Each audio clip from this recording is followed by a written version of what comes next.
Yo, what is up, all you stylistic monkeys, fish tank junkies, King Kongs of aquariums? You watch Aquafunk Aquatics, the original UFO. That's right, the unadulterated funky one. Some people may think that all filters are created equal. Silly. That's not true. That's so not true. False. If I were to buy a filter for a display tank, it would be a hang on the back. Now, these things, these Tidal 55s or these Tidals, they're fairly new to the market. I've seen them. I've walked past them. I rolled my eyes and I was like, oh, another filter. Well, what could be so different about this than any other one, right?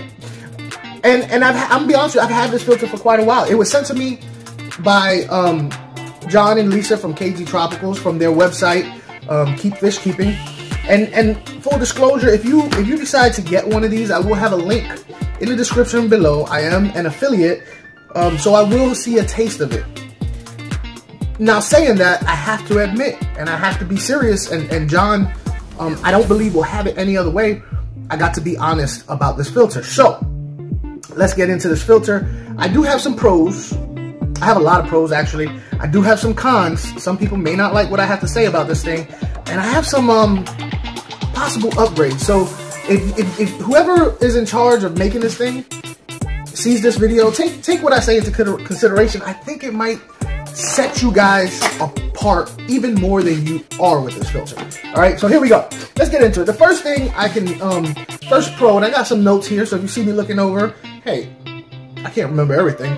The first thing that I noticed about the thing, it's kind of a sturdy, you know, it's solid. You know what I mean? It's a solid construction. I'm liking that. There are two particular things that I like about this that set this apart from any other filter. Let's talk about this little basket thing. The basket that it has in there, it comes with a bag that's reusable. You know, it has a zipper, so it's reusable. So that's always a good thing. It has this very decent amount of sponge in it. Now, this sponge, I would imagine, is the like a pre-filter type deal. So it has that. And it has this locking mechanism. You see this locking mechanism? That is to keep the basket from floating up like plastic will do. Sometimes you get a filter and you notice, it got me. Sometimes you get a filter and you notice that the lid is kind of, that's because the basket, whatever they use inside is floating. This has a little locking mechanism to stop that. So that's what's up. Now this basket right here, let's take a look at this basket real fast. I'm gonna put this down. This basket right here comes with this pre-sponge and this bag of biomedia. I want you to take a look at something. There's still more room in there for more or different or more specific type of media.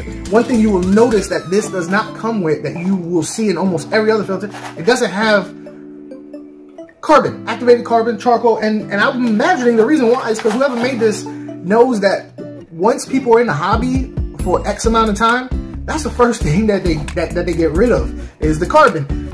So why actually charge us a little bit extra money for something that we're not going to use? So I appreciate that. All right. This right here is the speed valve. You know how hard, how much flow you want it to go. I really like that they took into consideration a little cutout for the wire. This right here, it's a pretty stout knob to put when you put it on the tank. Depending on what size tank the filter might want to, you know, tip forward or backwards. So you put this to adjust it and keep it straight up and down. And it has a little rubber O-ring so it doesn't damage the glass. All right, so those are the basics of the thing. Now let's get into what really sets this apart. We're going to talk about, it has this right here. Now what this is that this is a what do you call it, skimmer. Now with some filters that have a skimmer, they have this very ugly mechanism, like an elbow that comes off with a little, to me it's really unsightly. This is nice and neat and put to the inside of it right here. So the skimmer, I didn't even know it had a skimmer. I put it that way. I didn't even know it was there. Here are this is the tube. Tube is also pretty sturdy. I'm liking how sturdy the tube is. Have you ever put one of these together and it's kind of wibbly wobbly? This is not. It's really sturdy. this right here is the, you know, the intake stuff. Where the thing. Okay, now let's get into the two things that I'm loving about this.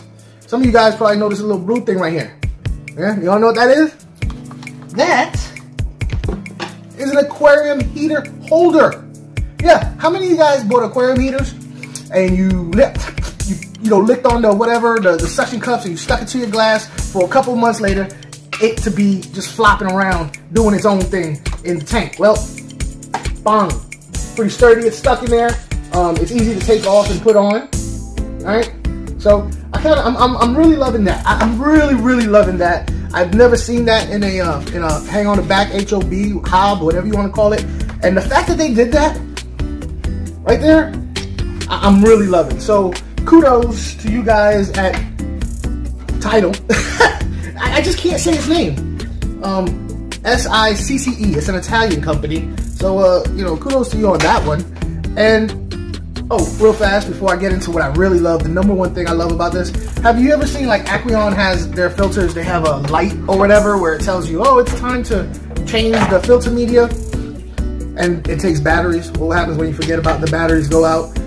It doesn't work. Some you'll see a little check ball, like a little tube off to the side with a little floaty ball. But what happens is when Guck gets in there, it makes that little floaty ball stick. What they use is they went simple. They have this right here, look. KISS. Keep it simple, stupid. All this is a hollow pipe closed off at the end, and it uses buoyancy to let you know, hey, it's time to change this. It's time, you know, I need some attention. And there's no moving parts. There's no, it's not so complicated that it'll mess itself up. Look at that. That's simple. It just uses buoyancy. My number one feature I love about this filter. Look at this. This is where your pump is, inside the water. So that does a couple of things. One is, have you ever reached back behind your hang on the back filter and felt that pump and it was hot and you worried, you know, is it gonna melt the plastic? Well, this being in the water prevents that, you know? What is this? There's another thing, there's another feature on here I didn't even read about? That's gotta be the pump. There's another knobby. There's another knobby. I think this is the pump flow. I don't know. I'm gonna have to read up on that. Anyway, so heat is not really an issue. Secondly, has your power ever turned off, and when it cut back on, because it's outside, it's on the back right here, and you need to fill this up to get that thing to go again? Well, you're not gonna have that problem either. You could probably, depending on how much water change you do, you know, you have that much water that you can change, probably even more, without turning off the filter. So that's a pretty good thing. And the pump, I'm gonna be honest with you, it's weird looking. I really want to see this thing in action, because this is what the little internal impeller looks like. I want to see that sucker work. All right. So that's my big thing with this. Oh, there's a flow thing there. Does it have two flow things, really? Okay, maybe, is that for the, I'm gonna have to get the book and check this out. There's stuff going on in here, I have no clue. All right, so for me, honestly, I'm gonna put this on the tank. We're gonna see it in action. I'm gonna figure this thing out. Instructions, you know what I'm saying? I don't need that. I'm not a big fan of the size of the down tube. All right, so look, it's gonna be in your tank this far, which, to be honest with you, is probably about average of other hang on the back filters, is how far down. But if this was on a 55, I'm gonna be honest with you, I like the down tube to be way down low so that it can pick stuff up off the bottom, not necessarily the stuff that's halfway in the water column. I wanted to pick it up off the bottom, right? Save me some time, save me some cleaning. So I never really liked that, but that's not this filter. That's every hang on the back filter. The down tube, in my opinion, does not go far enough down. Second thing that I'm not a fan of, and again, it's not because other filters don't do this, it's because I don't have a need for it. In fact, for me, it's actually a bad thing. The skimmer, okay? For me, if I got fry in there, right? Let's say I got fry in there. That skimmer's not gonna work for me. But if you had community fish, if you had big cichlids, yeah, that skimmer will work. I'd never have a problem. I'm very picky on how I feed my fish. So people use skimmers as a way to overfeed their fish, which is a bad thing to do. Just because it got into the filter, that don't mean it's not in your system. The filter still has to try and fight this, and if you overstock your filter with all this food, it's gonna eventually come out of the outtake. So other hang on the back filters have skimmers. I'm just not. I find no need for it. I was talking to a friend of mine who does Planet Tank, Majestic Cichlids, and he said that sometimes Planet Tanks will get an oily film from the plants. If that's the case, then yeah, I get it. I get it. It's just for me, it's not a thing.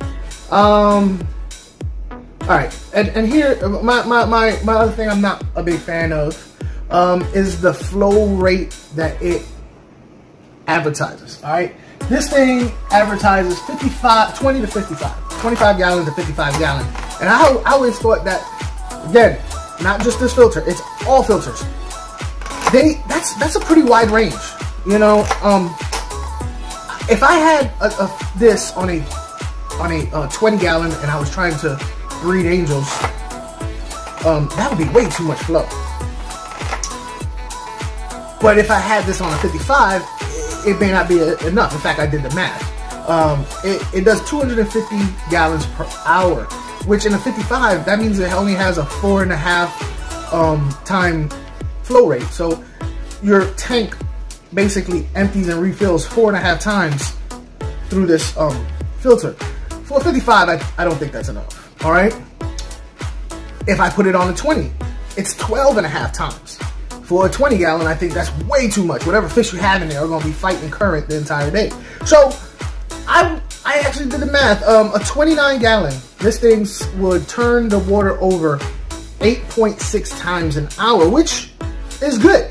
So, I mean, I know you have to put a range on there, but if I were to get this filter, it says 55 on there, I really would suggest a 29 gallon. Depending, you know, if you had a tank, let's say Plecos, right? A 20 gallon with Plecos that actually really like current, then yes. If you had a tank of angels, then no, because they are just going to be blowed around all day long. So it depends on or hill stream filters like high flow too. It depends on the type of fish you have. But in a community setting, I would suggest a 29 for this. If you were to get a 55, I would suggest 2, which I think is better than getting like AquaClear 111, whatever number it goes up to. I like having 2 smaller filters instead of 1 big filter, because 2 smaller filters puts it on either side of the tank and the water less dead spots. You know what I'm saying? Some possible upgrades that you can do to this that would, in my opinion, make it better. At least for me. The first thing I would do, all right, let me put all this stuff back in here. First thing I would do is, like I said, if I had angelfish and I was breeding, I would get me, where is it? A pre-sponge, which, by the way, whoever makes this filter, you might wanna. It's cheap, man. It'll go a long way with your custom base if you added a pre-sponge in there. You know what I'm saying? I'm sure they would appreciate it. The only problem with the pre-sponge, I would have to cover that up, because this is a hole for the bottom, so I would have to cover that up. Probably put some silicone on there. All right. I would give some extra pieces. You know, an extra down tube piece so that it can go longer into the tank. Me personally, if you're the guy who makes this, try and make a shut-off option where you can completely close this off in case you did not want to use a surface skimmer. All right. Also, you have extra room in there, bruh. All right. Why don't you drop an extra baggie in there so that we can go to the store and get our what is it that people like to use instead of activated carbon? That's the Purigen, or more biomedia, or peat moss to bring the pH down, or crushed coral to bring the pH up. Now, I'm sure you probably have that available. I'm talking about the company probably has that available. You buy extra, but come on, man. It's just a little bag. You know, it ain't gonna cost you much, but it'll be a big thing for the consumer, for them to get DIY stuff and be able to use it. So an extra bag, a pre-sponge right there, and maybe get rid of that hole. That hole is really not necessary. And the option to shut this off, all right? And I think this thing would be perfect. I think with those few adjustments to this product, which wouldn't cost you much, would be huge. Because I would be able to use this for fry. I would be able to use this for monster fish. I'd be able to use it for community tanks. I'd be able to use it for planet tanks. As it is now, there's certain things I can't use it for, but I'm digging it. I'm really digging it. Let's put this on this tank and see how it works. I don't know if you can hear it, but there's absolutely zero sound coming from the motor. Absolutely none. All right, let's see if I turn, if power, let's pretend there's a power outage. Okay. Oh, look at that. There's no excess backflow where the thing gets completely empty. Let's turn it back on. Oh, that's nice. I like that. I like it. Yeah. It's so quiet. If I had this lid closed up, you wouldn't even be able to really hear it. Or if I had the water level higher, you wouldn't be able to hear it. I'm digging it.